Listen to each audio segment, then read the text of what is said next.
दोस्तों नमस्कार। स्वागत है आप सभी का आपके अपने प्यारे से परिवार टीए स्टेट एग्जाम्स पर। मेरा नाम है राहुल और अब से लगभग 1 घंटे पहले हमने एक सेशन डिस्कस किया था आपके साथ कि आपकी जो मुख्य परीक्षा है वीपीओ की, यानी कि विलेज कह सकते हैं आपका विलेज पंचायत ऑफिसर की जो आपकी वैकेंसी आई हुई थी 2023 में, उसका जो मेन एग्जाम है उसके रिगार्डिंग वो सेशन था।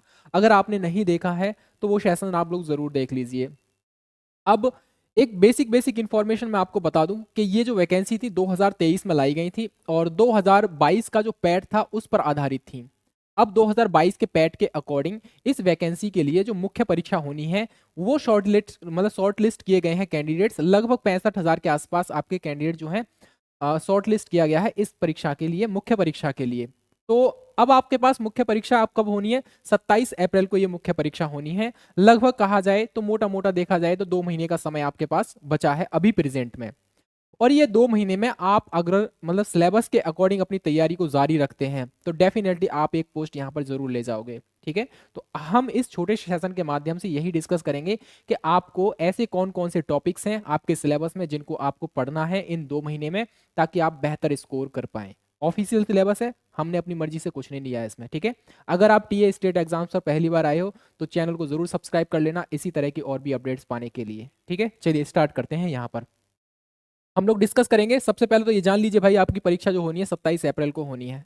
जो आपकी मुख्य परीक्षा होनी है 27 अप्रैल को होनी है 2025, यानी अभी 2 महीने बाद होनी है। पहला पॉइंट यहाँ पर रहेगा। ठीक है, इस चीज को ध्यान में रखना डिटेल में।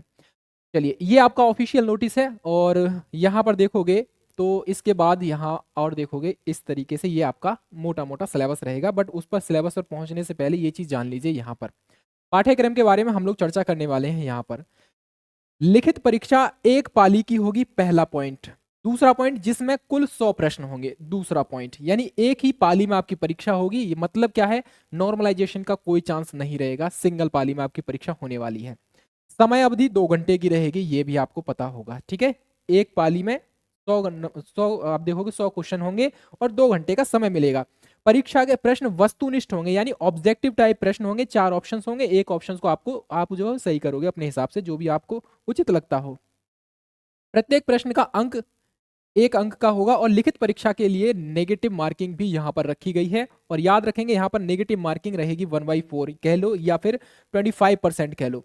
सिंपल सी बात है, अगर आप एक क्वेश्चन गलत करते हो तो उसका एक क्वेश्चन के लिए जितना मार्क्स मिलना है उसका 1/4 डिडक्ट कर लिया जाएगा अगर आप नेगेटिव करते हो तो। ठीक है, चलिए आगे बात करेंगे हम लोग यहाँ पर। और ये रहेगा आपका डिटेल में सिलेबस। अभी ये डिटेल में नहीं है लेकिन यहाँ मोटी मोटी चीजें समझ लीजिए यहाँ पर इस तरीके से कि भैया पंचायती राज व्यवस्था। एक चीज मैं आपको बता दूं यहाँ पर आपको पढ़ना क्या क्या है, उस हिसाब से फिर हम लोग सिलेबस को डिस्कस कर लेंगे। ठीक है, देखो भाई, सबसे पहली चीज तो यहाँ पर पंचायत के बारे में आपको पढ़ना पड़ेगा। ठीक है, पंचायती राज व्यवस्था जो है अपनी, वहां पर पढ़ना पड़ेगा उसके बारे में आपको। ठीक है, केंद्र प्लस राज्य सरकार की योजनाएं, ये पढ़नी पड़ेगी।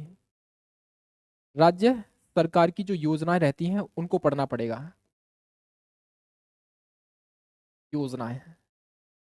अगला पॉइंट रहेगा ग्रामीण विकास से रिलेटेड। ग्रामीण विकास से रिलेटेड जो तथ्य होते हैं उनको पढ़ना पड़ेगा।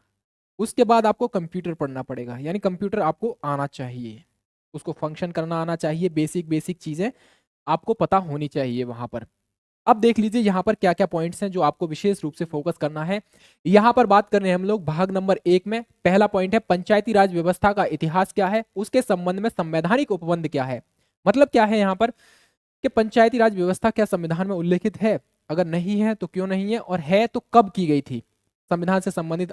जैसे आपका रहेगा 73 आपका कॉन्स्टिट्यूशन अमेंडमेंट 1992 में, जिसमें आप देखोगे 11वीं अनुसूची ऐड की जाती है। और इस तरीके से पंचायत से संबंधित 12वीं अनुसूची में म्यूनिसिपैलिटी से संबंधित इस तरीके के आपके प्रश्न आएंगे। और यहाँ पर इतिहास का मतलब ये है, पंचायत जब देश आजाद हुआ था तो पंचायत से रिलेटेड कौन कौन सी ऐसी समितियां थी जिन्होंने पंचायत को मजबूत करने का काम किया, पंचायत को संवैधानिक दर्जा देने का काम किया। तो उन समितियों के नाम और उनकी छोटी छोटी मोटी मोटी रिकमेंडेशंस भी आपको पता होनी चाहिए। ठीक है, जैसे बलवंत राय मेहता समिति होगी, अशोक मेहता समिति होगी। ठीक है, इस तरह की कुछ समितियां हैं, प्रमुख हैं, 8 10 6 7 समितियां हैं, उनको याद होना चाहिए आपको। कुल मिलाकर 10 प्रश्न आएंगे, 10 अंक मिलेंगे आपको यहाँ पर।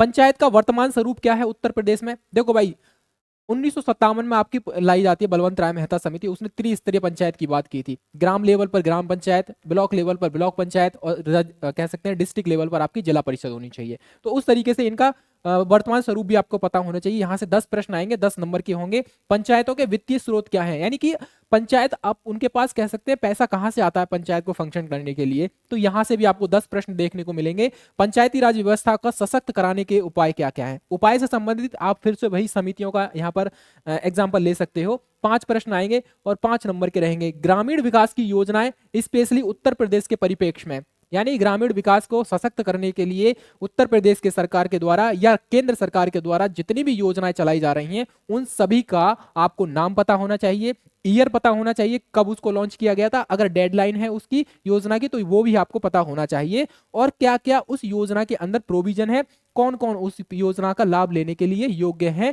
इस तरीके से जैसे बहुत सारी योजनाएं होती हैं केवल महिलाओं के लिए होती है, या फिर SC ST वर्ग के लोगों के लिए होती है, या फिर OBC वर्ग के लिए होती है, या सभी के लिए होती है, तो वो सारी योजनाओं का आपको पता होना चाहिए, स्पेशली ग्रामीण को सशक्त करने वाली योजनाएं। और यहां पर सबसे ज्यादा वेटेज रहेगा, 20 प्रश्न रहेंगे आपके, 20 नंबर के रहेंगे। ग्राम पंचायत अधिकारियों की ग्रामीण क्षेत्र के विकास में क्या भूमिका है। जैसे जैसे ग्राम पंचायत अधिकारी होते हैं आपके, तो उनका मेल काम होता है कि भाई ग्रामीण के विकास पर फोकस करना, एक रिपोर्ट बनाकर तैयार करना ब्लॉक में।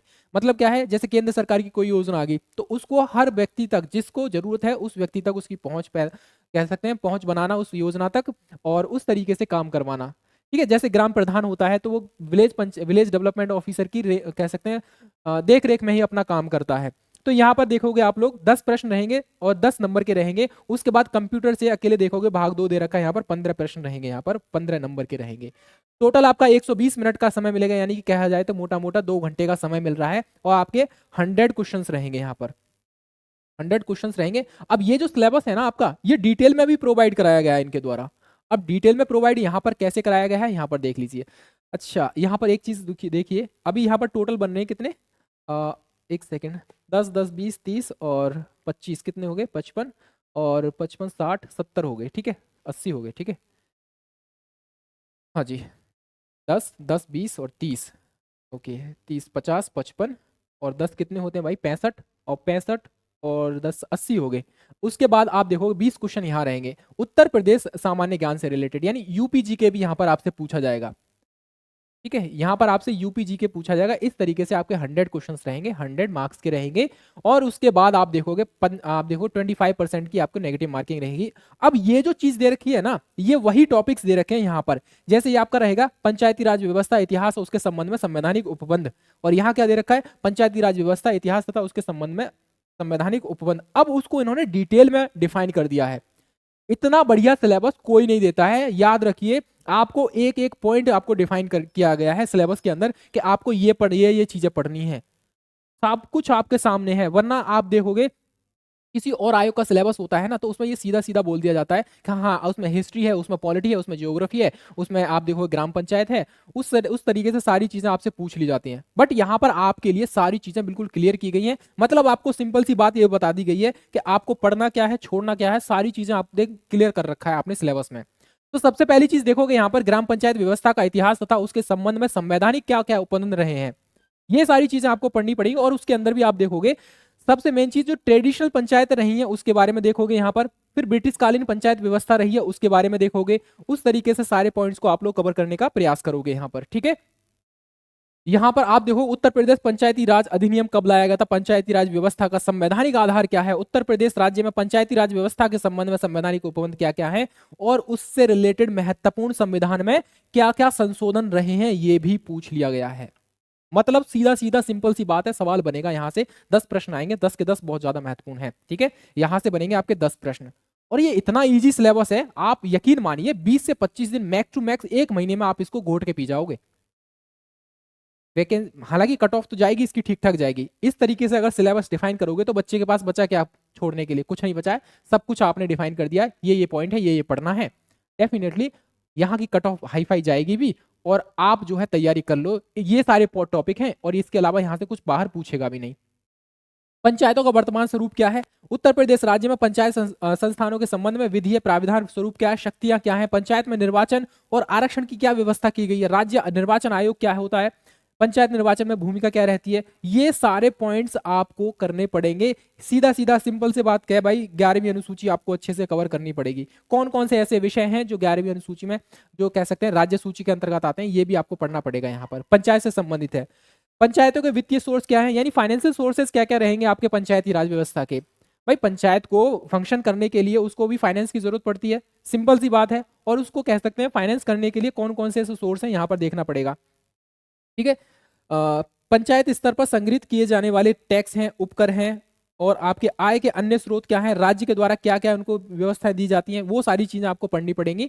उसी के साथ आप देखोगे पंचायती राज व्यवस्था को सशक्त करने के उपाय क्या क्या हैं यहाँ पर, जैसे पंचायत सिटीजन चार्टर है, पंचायत सचिवालय, ग्राम सचिवालय, पंचायत सहायक भूमिका है, कार्मिक सर्विस सेंटर है, यहाँ पर पंचायत भवन में सह स्थापना है, पंचायत स्तर पर जन कल्याणकारी योजनाओं का क्रियान्वयन, ये सारी की सारी चीजें यहाँ पर करनी पड़ेंगी। जैसे परिवार रजिस्टर एवं जन्म मृत्यु प्रमाण पत्र, ये सारी चीजें आपको कवर करनी पड़ेंगी, बहुत ज्यादा महत्वपूर्ण है, ठीक है। और यहां से भी आपको देखोगे यहां से सवाल बनेंगे डेफिनेटली दिखा रखा है यहाँ पे।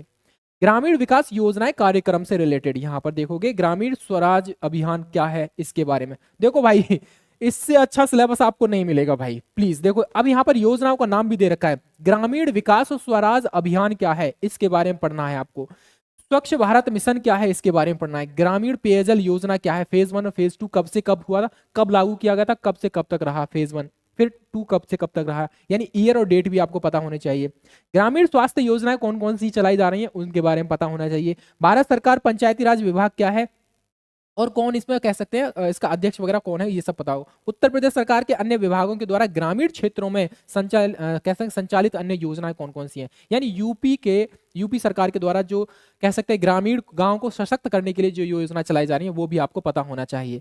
ग्राम पंचायत अधिकारियों की ग्रामीण क्षेत्रों के विकास में भूमिका क्या रहती है, ग्राम पंचायत के सचिव के रूप में क्या क्या काम कार्य रहते हैं, जन्म मृत्यु प्रमाण पत्र जो होता है बनता है, और उसके बाद आदर्श ग्राम पंचायत बनाने में क्या भूमिका है, यानी कि आत्मनिर्भर ग्राम पंचायत बनाने में क्या क्या भूमिका है, ये सारे पॉइंट्स आपको कवर करने पड़ेंगे। इतना डिटेल में सिलेबस आपको कहीं नहीं मिलेगा, ठीक है। बस इतना ही कवर कर लेना जितना दे रखा है, डेफिनेटली आप जो है पूरा का पूरा सिलेबस कर पाओ, पूरा पेपर कर पाओगे। उसके बाद आप देखोगे यहाँ पर कंप्यूटर के ऑलमोस्ट कह सकते हैं यहाँ पर 20 क्वेश्चन आपको देखने को मिलेंगे, ठीक है। 20 नहीं है, 15 क्वेश्चन है, ठीक है। 15 क्वेश्चन आपको कंप्यूटर से देखने को मिलेंगे यहाँ पर।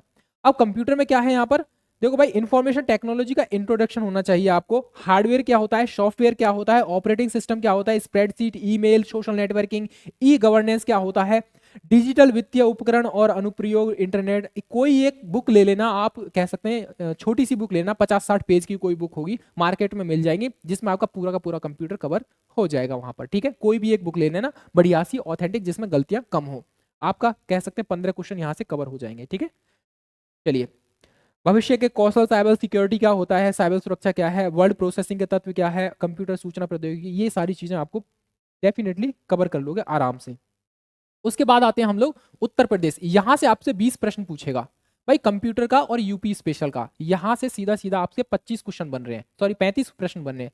15 क्वेश्चन कंप्यूटर के, 20 प्रश्न आपके यहां से बन रहे हैं उत्तर प्रदेश जीके के। अब यहां पर क्या पढ़ना है, उत्तर प्रदेश का इतिहास क्या है, संस्कृति, कला, वास्तुकला, त्योहार क्या है, लोक नृत्य क्या है, साहित्य, क्षेत्रीय भाषाएं क्या है, विरासत क्या है, सामाजिक रीति रिवाज क्या है, पर्यटन, भौगोलिक परिदृश्य, पर्यावरण, प्राकृतिक संसाधन, जलवायु, मिट्टी, वन्य जीव, खान खनिज, उत्तर प्रदेश की अर्थव्यवस्था कैसी है, और कृषि, उद्योग, व्यवसाय क्या क्या है, रोजगार, ठीक है। डिस्ट्रिक्ट के हिसाब से आप लोग उनको कर लोगे, कौन सी डिस्ट्रिक्ट में कौन सी चीज फेमस है, और राज्य व्यवस्था क्या है, प्रशासन क्या है, प्रशासनिक तंत्र कैसा है हमारा, कह सकते हैं समसामयिक घटनाओं एवं विभिन्न क्षेत्रों में उत्तर प्रदेश का राज्य की उपलब्धियां क्या क्या रही हैं। अब बाकी का ये जो सिलेबस है ना नीचे, ये इंग्लिश में इसी को ट्रांसलेट कर दिया है इन्होंने, यानी हिंदी और इंग्लिश दोनों में दिया है, तो ये सिलेबस रहेगा आपका। ध्यान रखिए, ये वैकेंसी का मौका नहीं छोड़ना चाहिए, क्योंकि सिलेबस आपके सामने है, पूरा का पूरा पॉइंट टू पॉइंट सिलेबस है। ये रहेगा आपका वीपीओ का, विलेज पंचायत ऑफिसर का पूरा डिटेल सिलेबस है। तैयारी कर रहे हो, मेंस एग्जाम में अगर आप क्वालिफाई हुए हो तो डेफिनेटली आप इस एग्जाम में बैठोगे और परीक्षा भी दोगे और क्वालिफाई भी करोगे, अगर ये सारे पॉइंट्स आपने कवर कर रखे, ठीक है। इसी तरह की और भी अपडेट्स पाने के लिए हमसे जुड़ें, टीए स्टेट एग्जाम्स को अभी सब्सक्राइब करें। मिलेंगे फिर कभी नहीं, जल्दी ही नेक्स्ट अपडेट के साथ। तब तक के लिए जय हिंद, जय भारत।